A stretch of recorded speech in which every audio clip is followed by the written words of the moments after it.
அந்த குளத்தில் இறங்குகிறார், படிக்கட்டுகளிலே இறங்குகிறார்.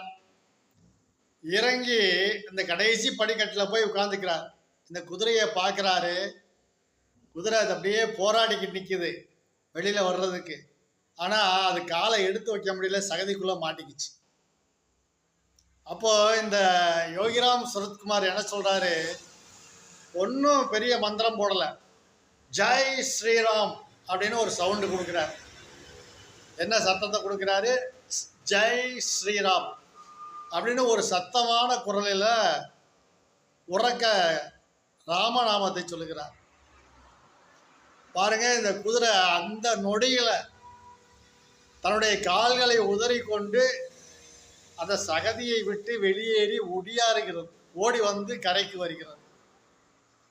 எல்லோரும் அதிசயித்து போகிறார்கள். நாங்கள் இவ்வளவு நேரம் மெனக்கெட்டோம், இந்த குதிரையை காப்பாற்ற முடியல, ஆனால் வந்தீங்க, உட்கார்ந்தீங்க, ஜெய் ஸ்ரீராம்னு ஒரு வார்த்தை சொன்னீங்க, இது எப்படி நடந்தது அப்படின்னு மக்கள்லாம் கேட்குறாங்க.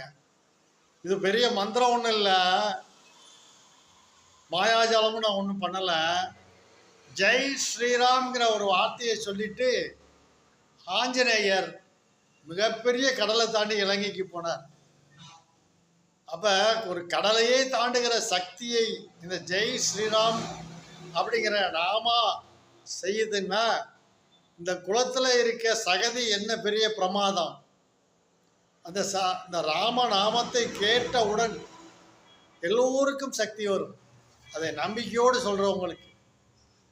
சும்மா வாய் வார்த்தையால் ராம் ராம் ராம் சொல்கிறது பெரிய விஷயம் இல்லை. நம்பிக்கையோட நம்மளால் எதையும் சாதிக்க முடியும் என்கிற நம்பிக்கை வெறியோட ராமநாமத்தை ஜெபிக்கும் போது அது பல மடங்கு ஆற்றலை நமக்கு கொடுக்கிறது.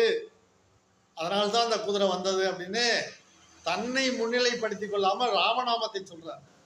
ராமநாமத்தின் மகிமையால இந்த குதிரை அந்த சகதியிலிருந்து வந்தது அப்படிங்கிறத சொல்லி ராமநாமத்தின் சிறப்பை, அதன் வலிமையை மற்றவர்கள்லாம் புரிந்து கொள்ளும் அளவிற்கு இந்த நிகழ்ச்சியை நடத்தி காட்டினார்.